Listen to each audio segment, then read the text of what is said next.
And you're saying putting pellets in your butt. I've always thought that like she's sticking him in his like butthole or something. No. She had to cut his. Right. Well, she now had to I make know an that. incision. Yeah. Yeah, because a friend of mine who is a chick, she's taking pellets in her butt, and I was like, so you're walking around right now with pellets in your butt? And she's like, no, see, look. And so she showed me, and like the lady had cut a little thing in there.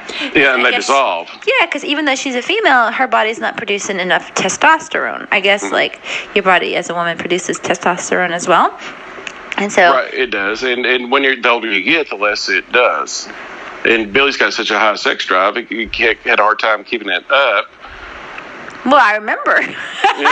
I hope Billy no wonder I would too.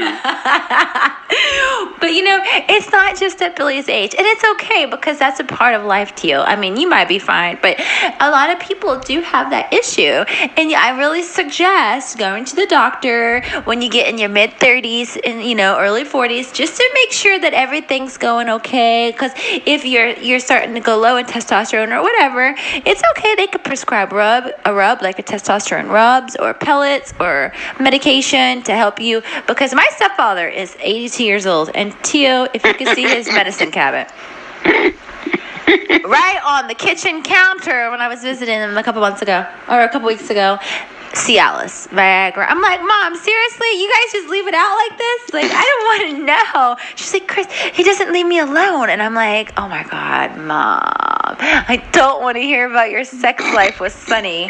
You're like 70 years old. And she don't tune into our radio show either. God, she would call it. She would call it and tell us. She'd call you right now and hammer you. She's listening to yours. But she's so conservative, my mother. Yeah. But yet she's like, I used to give her little sexy outfits for her and my stepfather, and I give her toys and stuff. And one day I said to her, I'm like, so Mom, how you feeling? She's like, I'm doing okay. I'm like, did you try out the toys? She goes, I've just been so sick lately. I haven't felt well. I go, well, that's part of the problem. You probably need a release. And she just starts dying laughing. And then another day, she calls me and she's like, he just won't leave me alone. He just won't get off of me. I'm like, so you guys have been laying in bed the whole day on his birthday? And she goes, well, I didn't want to say it like that. I'm like, Mom, shut up, please. Remember whenever we spent a whole day at, what was the name of that park? Is it Busch Gardens? Yes. It was so funny because he had the little roller, the little wheelchair thing, powered wheelchair. Yeah. And he'd go everywhere, and it was hard keeping up with him.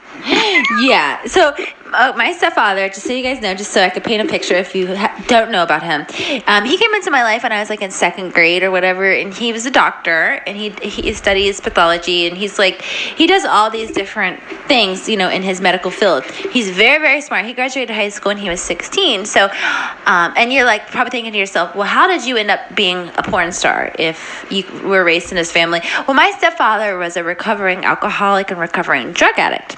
So even though he made good money, he never had a sense of value for money. And so he would go and just spend his money, each paycheck, he would just spend it. So my mom, before we met him, we didn't have anything, So when we met him, we started to it started to be better for us, But he never came home with money. So my mom's like, how are you, a doctor, making money, but yet you don't ever have a dollar to your name? I just don't understand. So my mom took over the finances. Then things started to get better, as soon as I'm about to move out of the house in high school or whatever. But my whole life, I always had to go to these AA and NA meetings, Alcoholics Anonymous, NA, Narcotics Anonymous. And my mother went to rehab for pills.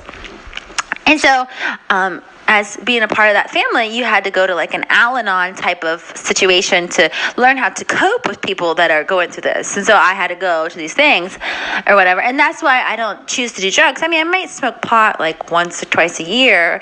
I don't have a problem with it. But when it comes to addiction, I can spot it very clearly. I know the symptoms. I know everything about it. And the thing is, with addicts, they try to persuade you to think it's other things, or there's always an excuse for this or that, or they have an ache or a pain.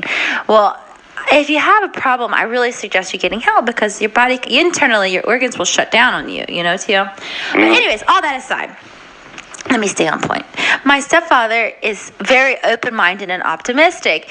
And so, I started working at a nudist resort, and he was sitting there. I was telling my mom and him about it when I was in college. I was like, yeah, I work at a nudist resort or whatever. And my stepfather's like, that's brilliant. In 1971, I was in Mexico before I went to jail in Mexico because they arrested him in Mexico. And, like, he was there, like, at a nudist resort or something or other. And he's telling my mother how she has such a beautiful body and how she needs to be a nudist. And my mom's like, a prude. No, honey, I'm fine with wearing my bathing suit. You could be naked if you want, And so, like, this is a conversation at our dinner table, too.